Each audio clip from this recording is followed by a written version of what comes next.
The law of non-interference begins with the recognition that space does not interfere, space being the origin field.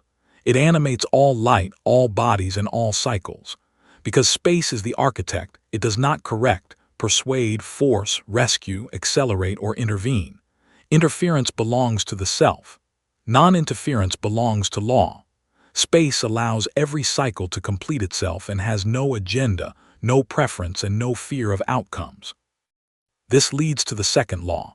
Light reorganizes only when permeable. Awakening is not caused by teaching, convincing, inspiring, guiding, or helping. Light reorganizes only when it becomes permeable to space.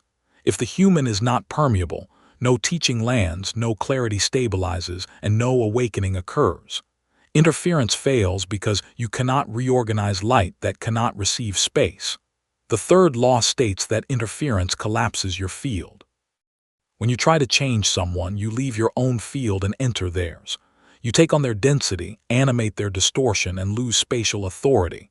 Interference is not helping, it is self-abandonment. You drown in their field while believing you are lifting them. The fourth law clarifies that non-interference is not passivity. Humans confuse non-interference with indifference, detachment, apathy, or withdrawal. But non-interference is not absence, it is presence without distortion. Non-interference means you stand as space, you remain permeable, and your field reorganizes theirs only if they can receive it. You do not impose direction and you do not enter their cycle. This is the highest form of help. The fifth law, awakening, is self-generated. A human awakens when their cycle reaches its threshold, when their density becomes unsustainable, when their self-field collapses, when their light becomes permeable, and when space can finally enter. No one can cause this, not a teacher, guide, master, or loved one. Awakening is a law movement, not a gift. The sixth law, interference, creates shadow binding. When you interfere, you validate their distortion, animate their shadow, step into their reality, become part of their game, and carry their scent.